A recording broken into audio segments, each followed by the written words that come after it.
ఇక్కడ రాష్ట్రంలో చీమ చిట్టుక్కుమంటే స్పందించే బండి సంజయ్ గారు ఒక కేంద్ర సహాయ మంత్రి హోదాలో ఉండి తన సొంత కొడుకు మీద కేసు బుక్ అయి మొన్న 8వ తారీఖు నాడు ఇక్కడ కేసు బుక్ అయి విచారణ సాగుతుంటే ఒక కేంద్ర సహాయ మంత్రి ఉండి ఇప్పటి వరకు స్పందించకపోవడం మరి దీని వెనుకున్న అంతర్యం ఏంది?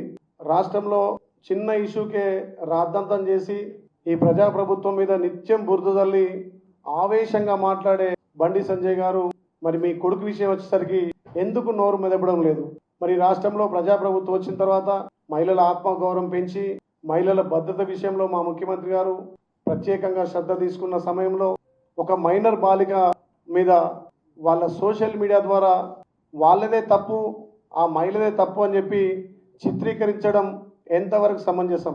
మరి నిత్యం నువ్వు రాముని మీద, దేవిని నమ్మిన పేరుగా రాముని పేరు మీద రాజకీయాలు చేసే బండి సంజయ్ గారు మరి అదే రాముని సాక్షిగా ఎందుకు నీ కొడుకు నిర్దోషాన్ని నిరూపించుకోలేకపోతున్నావు?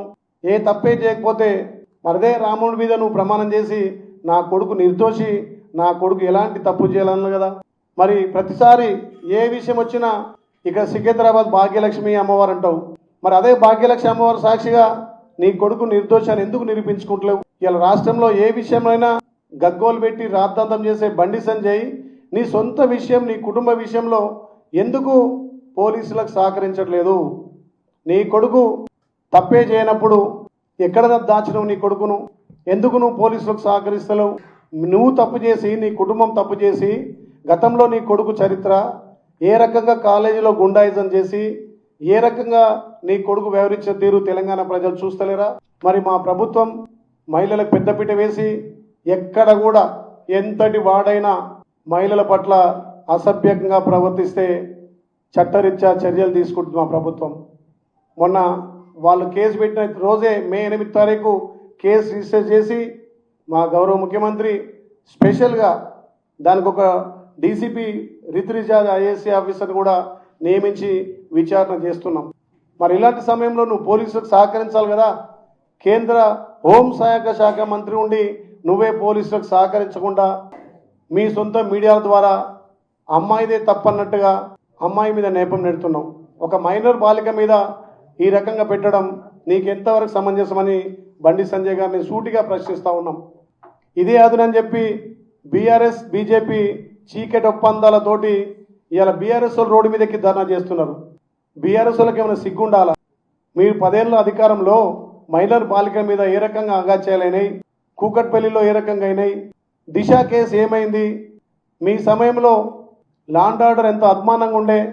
మా ప్రజాప్రభుత్వం, మా గౌరవ ముఖ్యమంత్రి వచ్చిన తర్వాత మా ప్రజాపాలన ద్వారా మహిళల ఆత్మగౌరవం పెంచినాం, మహిళలకు భద్రత పెంచినాం, మహిళలకు అన్ని హక్కులు కల్పించి ఇలా మహిళలు నిర్భయంగా రోడ్ల మీద తిరిగే హక్కు కల్పించింది కాంగ్రెస్ పార్టీ. మరి దీని మీద సిగ్గుమాలిన రాజకీయాలు చేస్తున్నారు బీఆర్ఎస్ వాళ్ళు. దేనికోసం ధర్నాలు చేస్తున్నారు? మీ చీకటి ఒప్పందం కదా, ప్రతిసారి కదా మీ బండి సంజయ్ మీకు ఫేవికోల్ బంధం కదా బీజేపీ బీఆర్ఎస్కు. అంటే మా ప్రభుత్వం పట్టించుకోవట్లేదు, మా ప్రభుత్వం మీద నెప్పం నెట్టడానికి దొంగ డ్రామాలు చేసి ఇలా బీఆర్ఎస్ వాళ్ళు రోడ్ల మీద ధర్నాలు చేస్తున్నారు. ఒకటే సూటిగా ప్రశ్నిస్తున్న బండి సంజయ్ గారికి, మీరు ఒక గౌరవమైన మంత్రి హోదాలో, కేంద్ర సహాయ మంత్రి హోదాలో ఉన్నారు. మీరు పోలీస్ డిపార్ట్మెంట్కి సహకరించండి. మీ కొడుకు నిర్దోషాన్ని నిరూపించుకోవడానికి మీరు ఎన్ని తంటాలు పడుతున్నారో తెలంగాణ ప్రజలు గమనిస్తున్నారు. మరి మీరు మతం పేరు మీద, కులం పేరు మీద, ఆఖరికి మహిళలను అడ్డం పెట్టుకుని కూడా రాజకీయం చేయాలంటే తెలంగాణ ప్రజలు తప్పకుండా రాబోయే రోజుల్లో మీకు బుద్ధి చెప్తారు. మీ పార్టీ ఇప్పటికే మతాల మీద, కులాల మీద రాజకీయాలు చేసి ఇప్పుడు మైనర్ బాలిక పట్ల మీరు ప్రవర్తిస్తున్న తీరు దుర్మార్గం. ఇంకొక విషయం, ఇక్కడ రాష్ట్ర అధ్యక్షుడు ఆయన మాట్లాడతాడు, రామచంద్ర గారు మాకేం సంబంధం అంటాడు. అరే మీ పార్టీ నాయకుడు గతంలో పిసిసి అక్కడ రాష్ట్ర అధ్యక్షుడిగా ఉండి ఇప్పుడు కేంద్ర సహాయ మంత్రిగా ఉండి ఒక ఎంపీగా ఉండి ఆయన కుటుంబంలో తప్పు జరిగితే మాకు సంబంధం లేదు, మా పార్టీకి సంబంధం లేదని చెప్పి తూతు మంత్రంగా వెళ్ళిపోతే బాధ్యుని కాదా? ఒక రాష్ట్ర పార్టీ అధ్యక్షునిగా నీ బాధ్యత లేదా? ఒక మైనర్ బాలిక మీద అగాచారం జరిగి అక్కడ ఫోక్సో కేసు బుక్ అయితే మీ బాధ్యతగా ఇమీడియట్లీ మంత్రి పదవి నుంచి తొలగించండి. నిర్దోషం తెలియని తర్వాత మళ్ళీ మంత్రిలోకి తీసుకోండి. కేంద్ర మంత్రి ఉండి మైనర్ బాలిక మీద ఫోక్సో కేసు బాలిక పెట్టిన కేసు మా ప్రభుత్వం స్పందించి పోస్కోస్ పెడితే బండి సంజయ్కి మాకు సంబంధం లేదంటే ఇంత నీచమైన రాజకీయాలు రామచంద్ర గారు ఇప్పటికైనా మీరు స్పందించాలి. తక్షణమే ఈ కేసు పోక్సో కేసు బుక్ అయింది, మహిళకు న్యాయం జరగాలి. మా ప్రభుత్వం, మా గౌరవ ముఖ్యమంత్రి లా అండ్ ఆర్డర్ విషయంలో ఎంతటి వారైనా ఎంత పెద్ద హోదాలున్నా ఉపేక్షించేది లేదు. చట్టం తన పని తాను చేసుకుపోతుంది. ఎంత పెద్దవారైనా శిక్ష అర్హులే. తప్పని తేలితే కఠిన శిక్ష విధించే కేంద్ర మంత్రి కానీ, ఇంకో మంత్రి కానీ, ఇంకో పెద్ద మనిషి కానీ, ఏ పార్టీ అయినా. మా ముఖ్యమంత్రి మహిళలకు పెద్దపీట, మైనర్ అమ్మాయి, అది జరిగితే తప్పకుండా మీరు బాధ్యత వహించాల్సింది పోయి అమ్మాయి మీద నెపం నెట్టాలి. మళ్ళీ మా రాష్ట్ర ప్రభుత్వం మీద నెపం నెట్టి ఈ ప్రభుత్వం పట్టించుకోలేదని చెప్పి మీ తోడు దొంగలు, మీ ఫెవికోల్ బంధమైనటువంటి బీఆర్ఎస్ తోటి మళ్ళీ మా మీద ఉల్టా దాడి చేయించడం ఎంతవరకు సమంజసం? బీఆర్ఎస్ నాయకులారా, మీరు ఎన్ని చేసినా తెలంగాణ ప్రజలు మిమ్మల్ని విస్మరించారు. మీ 10 ఏళ్ల పాలనలో మహిళలకు ఆత్మగౌరవం లేకుండా చేశారు. మహిళలకు ఎక్కడ కూడా మీరు ప్రాధాన్యత ఇవ్వలే, వాళ్ళ ఆత్మగౌరవాన్ని నిలబెట్టలే. ఈ ప్రజాప్రభుత్వం గౌరవ ముఖ్యమంత్రి రేవంత్ అన్న మహిళల ఆత్మగౌరవం ఇచ్చి ఎక్కడ ఎవరికి ఇబ్బంది ఉన్నా చీమ చిటుక్కుమన్నా లా అండ్ ఆర్డర్ ద్వారా ఇలా మహిళల ఆత్మగౌరవం వేస్తుంటే మీ అనుబంధం, మీ ఫెవికోల్ బంధం మరి బండి సంజయ్ గారు ఇప్పటి వరకు కూడా స్పందించకపోవడం దేనికి సంకేతాలు? ఏ రకంగా ఈ కేసును తప్పుదో పట్టించాలని చూస్తున్నారు? మీరు తప్పు చేసి మీరు దొంగలై మా ప్రభుత్వం మీద నెప్పం నెట్టాలని చూస్తున్నారు. తప్పకుండా దీంట్లో ఎంత పెద్దవారైనా ఉపేక్షించలేదు. తప్పకుండా చర్యలు తీసుకుంటామని తెలియజేస్తున్నాం. హరీష్ రావు మాట్లాడితే తెలంగాణ ప్రజలు గమనిస్తున్నారు.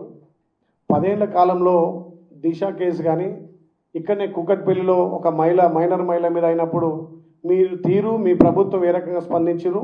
మా గౌరవ ముఖ్యమంత్రి, మా ప్రభుత్వం లా అండ్ ఆర్డర్ పోలీస్ విషయంలో గౌరవ ముఖ్యమంత్రి స్పందించి ఒక డీసీపీ అధికారిని నియమించింది. దర్యాప్తు జరుగుతుంది. తప్పకుండా బాధ్యులను శిక్షించి లా అండ్ ఆర్డర్ కాపాడే బాధ్యత ప్రభుత్వాన్ని. కాబట్టి ఎక్కడ కూడా వెనకకు తగ్గేది లేదు. ఈ ప్రభుత్వం మహిళలకు ఆత్మగౌరవం పెంచింది కాబట్టి దీన్ని కూడా రాజకీయం చేసి ఒక రాజకీయంగా వాడుకోవాలనే హరీష్ రావు గారి అవివేకానికి నిదర్శనం.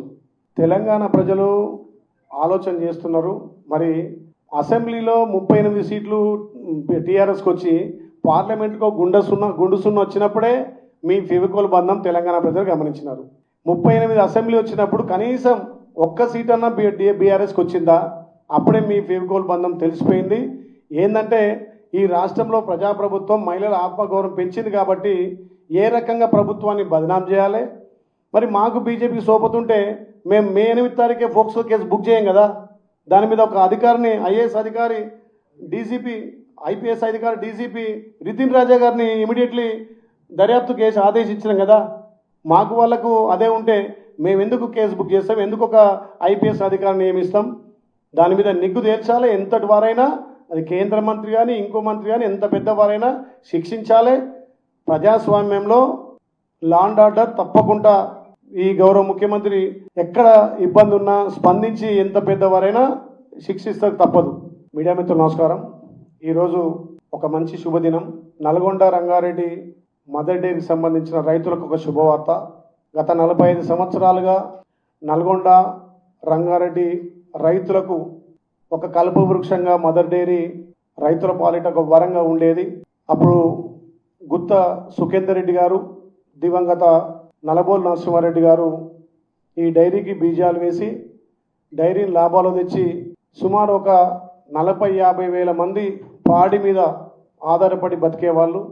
మరి ఏదైతే తెలంగాణ ఏర్పడ్డాక బీజేపీ బీఆర్ఎస్ ప్రభుత్వం వచ్చిన తర్వాత ఈ డైరీ ఆస్తులను తెగనమ్ముకొని చైర్మన్లుగా వివరించిన వాళ్ళు డైరీ నష్టాలకు నెట్టి సుమారు 50 నుంచి 60 కోట్ల నష్టం చేసి డైరీని పూర్తిగా సర్వనాశం చేసి డైరీని రోడ్డు మీద పడేసిన సందర్భంలో ఈ రాష్ట్ర ముఖ్యమంత్రి వర్యులు శ్రీ యనమల రేవంత్ రెడ్డి గారి సహకారంతో, పెద్దలు బీసీల ముద్దుబిడ్డ వాకిటి శ్రీఆర్ గారి మంత్రి సహకారంతో, ఎన్డీడీబీసీ నేషనల్ డైరీ డెవలప్మెంట్ వాళ్ళ సహకారంతో మా డైరీని ఎట్లయినా బతికించాలి, నల్గొండ రంగారెడ్డి రైతులు పూర్తిగా డైరీ మీద ఆధారపడ్డారని చెప్పి national dairy development chairman Manisha గారితో సంప్రదింపులు చేసి నేను మా గౌరవ మంత్రి గారు వాకిటి శ్రీహర్ గారు, ఎంపీ చామల కిరణ్ కుమార్ రెడ్డి గారు, విజయ్ డైరీ చైర్మన్ గుత్తా అమిత్ గారు గుజరాత్ వెళ్ళి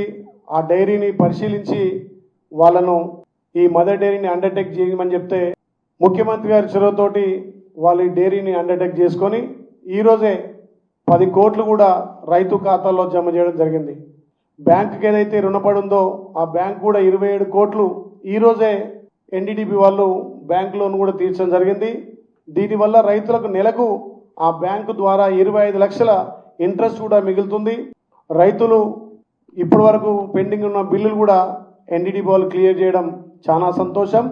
మదర్ డైరీ ఆగమవుతున్న కాలంలో పెద్దలు గుత్త సుఖేందర్ రెడ్డి గారి సహకారం, గుత్త అమిత్ గారి సహకారం, మా ఎంపీ చామల కిరణ్ సహకారంతో నేషనల్ డైరీ డెవలప్మెంట్ ఒప్పించి గౌరవ ముఖ్యమంత్రి గారు చొరవ తీసుకొని మొన్న మంత్రివర్గంలో కూడా ఆమోదింపజేసి ఆ నేషనల్ డైరీని అండర్టేక్ చేసిన తరుణంలో ఈరోజు రైతులకు ఒక శుభదినంగా వారి ఖాతాలో 10 కోట్లు వేయడం జరిగింది.